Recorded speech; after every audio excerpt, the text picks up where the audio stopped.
Yes, so let us look at this another question here. Heat 3/4 of solid X gently and then strongly.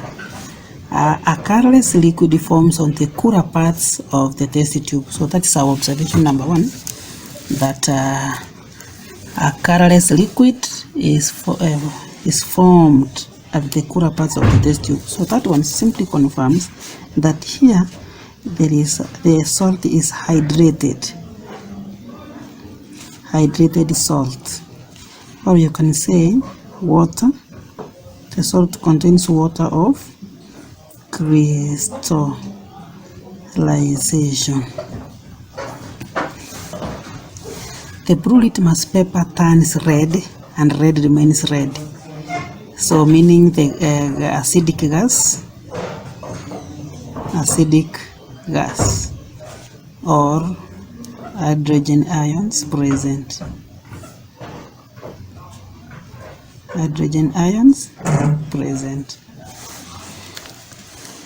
Add about 10 centimeters cube of distilled water to a remaining amount of solid X. Solid X dissolves to form a colorless solution. So if it forms a colorless solution, it means that the copper, the ion 2, the ion 3, which is brown, is absent. Divide the solution into 6 portions. To the first portion, add sodium hydroxide dropwise until in excess. So the observation is that a white PPT is formed which dissolves in excess sodium hydroxide. A white precipitate is formed which dissolves in excess. So whenever sodium hydroxide is added, a white precipitate is formed which dissolves in excess. It simply confirms the ZAP. ZAP means zinc ions, aluminum ions, and lead ions. These are called amphoteric ions.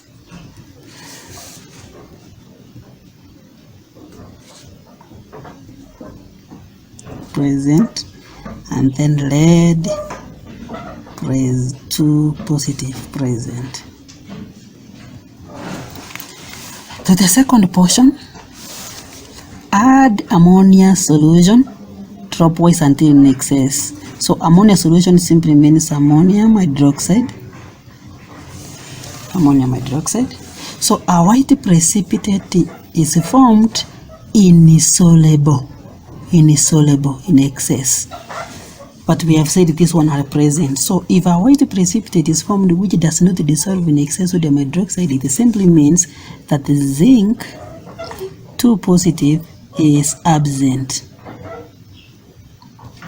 But if this one is absent, then what could be present? Because we have the 3 of them, it means either aluminum 3 positive, lead 2 positive is present.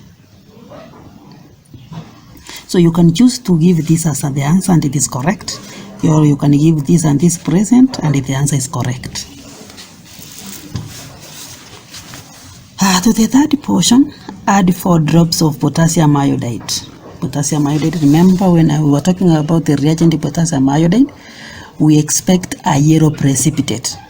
We don't expect a white precipitate when we are adding potassium iodide. Therefore, the observation here is that no yellow precipitate is formed. So there is no yellow. If there is no yellow precipitate, it means there was no lead ions. Lead plus iodine, it forms lead iodide, which is yellow.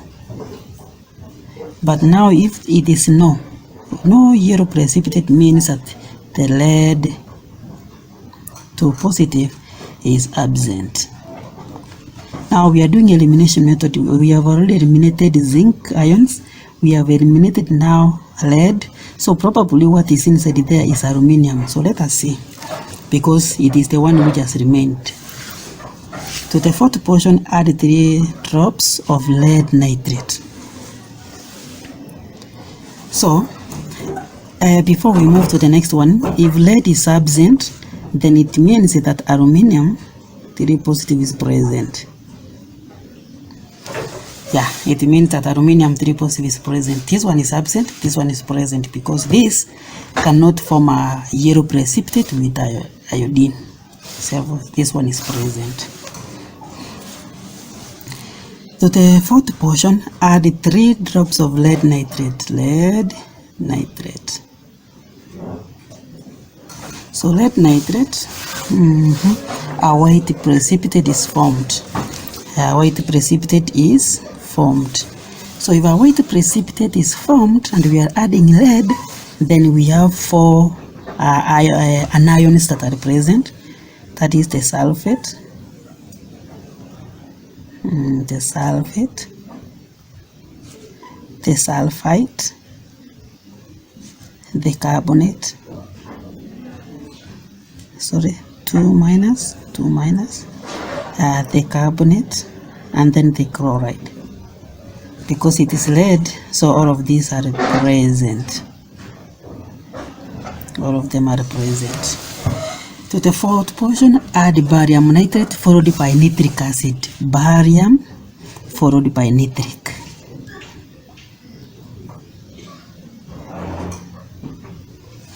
A white precipitate is formed. A white precipitate is formed which does not dissolve in excess. So a white precipitate is formed which does not dissolve in excess. So if a white precipitate is formed and does not dissolve in excess, then it says if it dissolves in excess, then the sulfite and the carbonate are present. If it does not dissolve in acid, sorry, not in excess, if the white precipitate does not dissolve in the acid, then it means that the sulfate and the chloride can be there, present. So we suspect either this or this is there because it did not dissolve in the acid. But if it dissolves in the acid, then the sulfite and the carbonate are present. Last one, we are adding silver nitrate.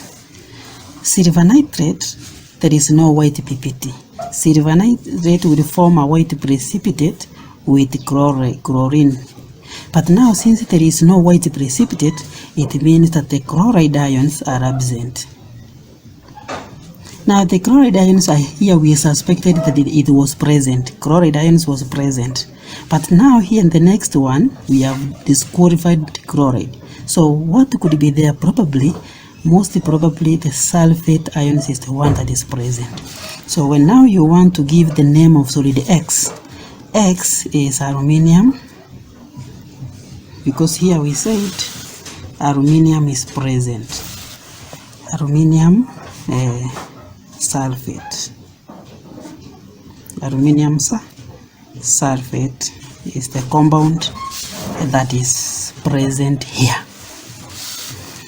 Thank you. If you find this video worthy, if it nices you, you can share and then subscribe. Thank you. You are provided with solid Y and Z to carry out the test below. Write your observations and inferences in the spaces provided. Now here we have 2 solids. For you to know which solid belong to organic and which solid belong to inorganic, you have to go through the first question A. So you go through and then look at the reagents that are used. For example, here, the first one is a sodium hydroxide. That is the reagent used. You go to Roman 3. Aqueous ammonia. And then Roman 4, dilute hydrochloric acid. Roman 5, lead 2 nitrate. Then, now from there, you confirm that the first, when you are using solid Y, this is inorganic, where you are supposed to give the inferences of the cations and the anions only, positively charged and negatively charged. Place our solid Y in a clean test tube Add 10 centimeters cube of distilled water and shake. Divide the solution in A1 above into 4 portions. So we want to see, did the solid Y dissolve? Yes. So the solid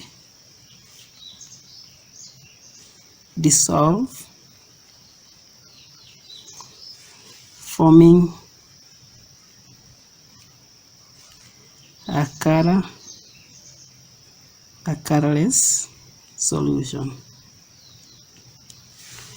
So if it dissolves to form a colorless solution, it means that the colored ions are absent. But we want to say what is present. What is present is a soluble salt present. A soluble salt present. Soluble salt are so many of them. We have potassium ions, sodium ions, magnesium ions, lead 2 ions, aluminium 3 ions, zinc 2 ions, and so many others, barium. So many of them. These are all. So instead of listing all of these in this idea, you can say a soluble salt present. Initially, when we were learning in school, we used to say copper 2, iron 3, iron 2, absent. But sometimes you realize that when they are marking KCSE, when you write this one absent, of course this one is a blue solution, this is brown, and this is a green solution. Iron 2 is a green solution, or a precipitate. This it can be a precipitate or a solution. So absent, sometimes they don't mark that. So the correct here, write a soluble salt present. Finish. To the first portion, add sodium hydroxide dropwise until in excess. Observation: white PPT precipitate is formed, which dissolve in excess. A white precipitate is formed, which dissolve in excess. We are adding a base, sodium hydroxide, and then it dissolves. So therefore, you should know what is there is the amphoteric ions. The amphoteric ions, there are 3 of them. The formula I gave you is ZAP.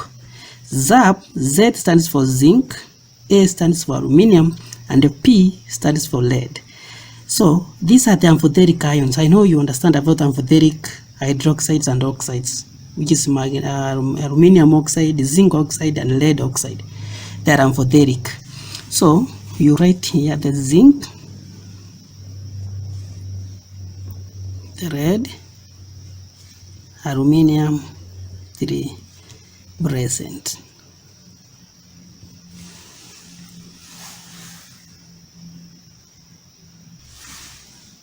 The second portion, add aqueous ammonia dropwise until in excess.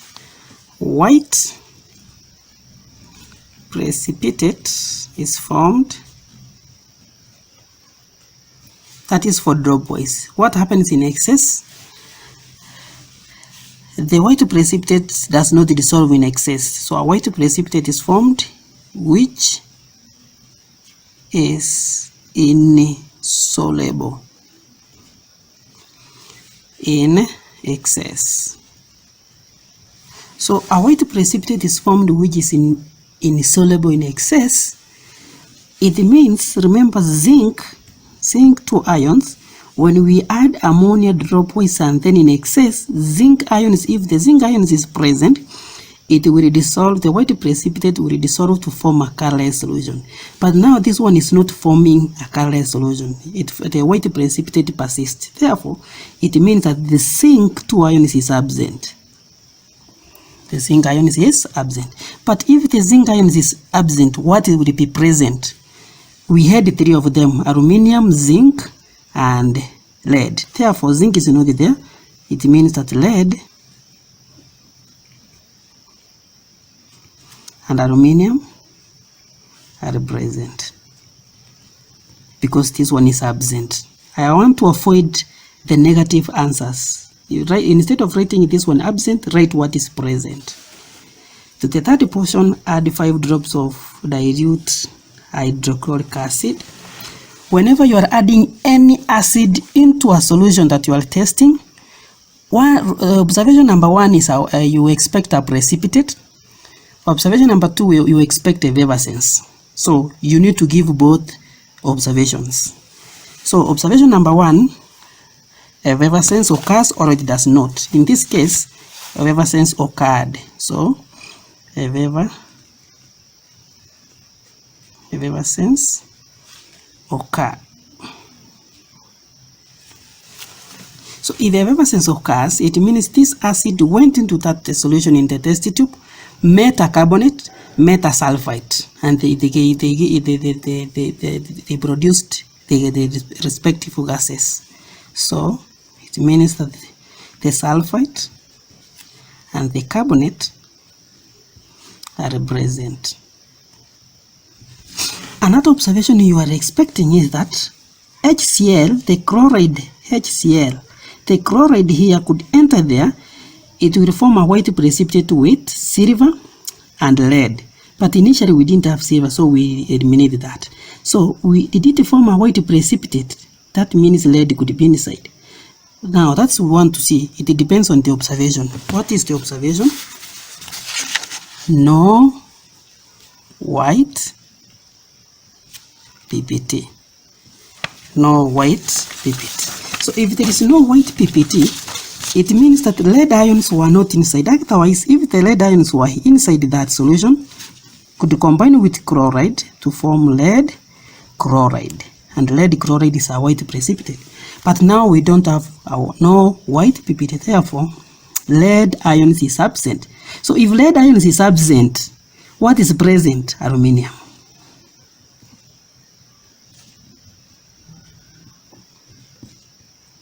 But if you forget, you can write red 2 ions absent. They can sympathize and mark for you. But let us always write what is present. To the fourth portion, add 3 drops of lead 2 nitrate. Then a white precipitate is formed. White PPT formed. We are adding lead. Lead will form a white precipitate. Lead will form a white precipitate with the sulfate, the sulfite, the carbonate, and the chloride ion. So all of this is present.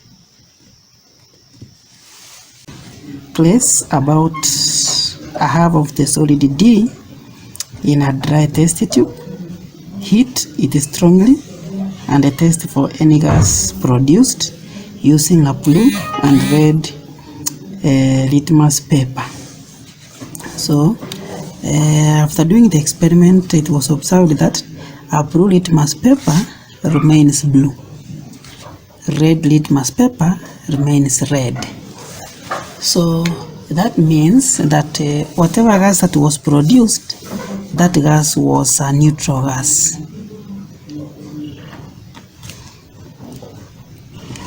Neutral gas present.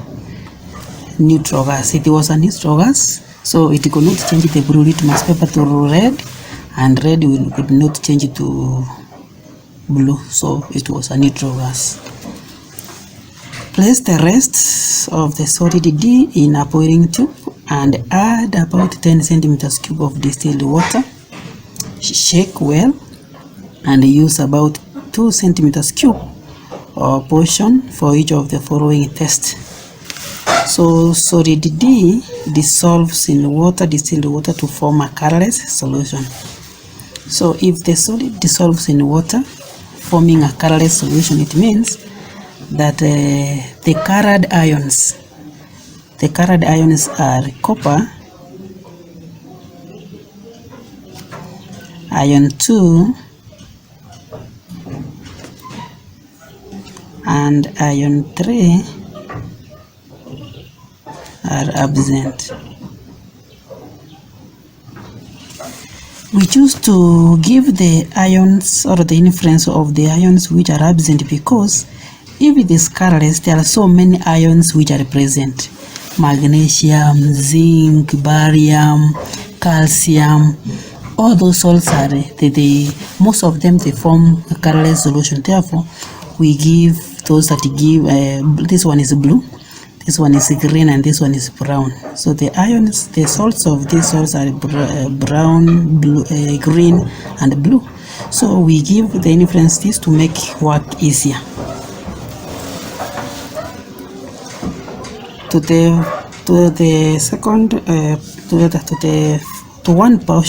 one of the portion, add sodium hydroxide dropwise until in excess. So we are adding sodium hydroxide.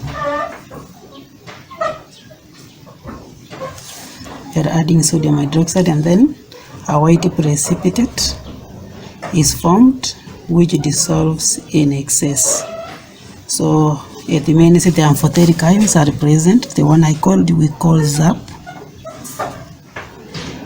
zinc ions, aluminum ions, and lead ions.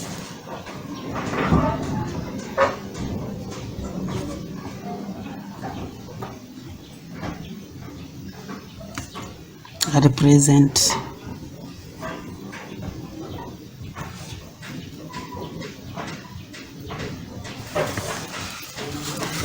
To the second portion, add aqueous ammonia dropwise until in excess.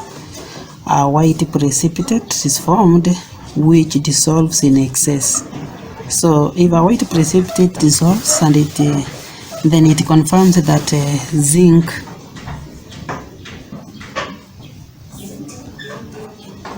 two positive are present.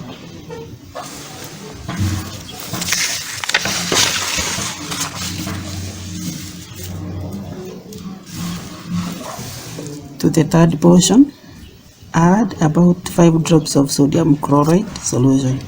Now we are adding sodium chloride. Here we are concerned about the chloride ions. No white PPT formed.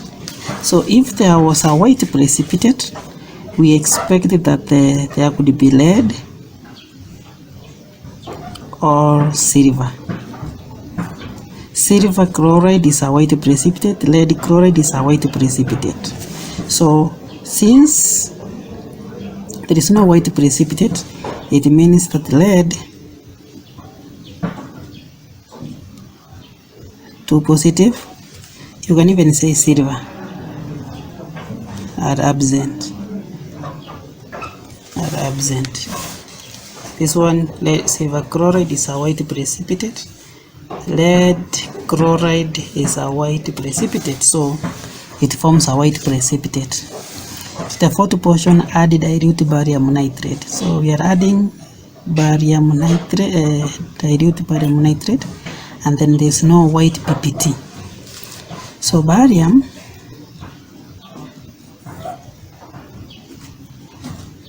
could form a white precipitate with the sulfate, with the sulfite, and the carbonate. But now, since there is no white precipitate, it means all of these are absent.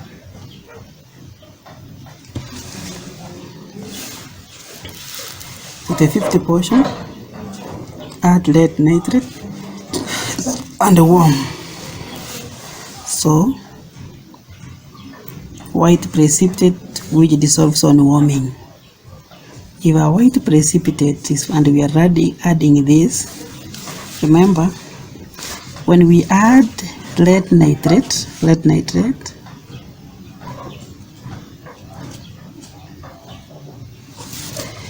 a white precipitate is formed. It means therein there is a sulfate, there is a carbonate, there is a sulfite. We suspect all these are there, and there could be a chloride. But when you are adding lead nitrate and then you warm, the white precipitate dissolves on warming. That simply confirms the chloride ion, because lead chloride Lead chloride is the only white precipitate which dissolves on warming to form a colorless solution. Therefore, this confirms that it is the chloride ions that are present. So, and then identify solid D. So to identify solid T, you check the cation present and the anion present. The anion present is chloride ions and the cation present is zinc. Therefore, the salt is zinc chloride. The salt is zinc chloride. Thank you.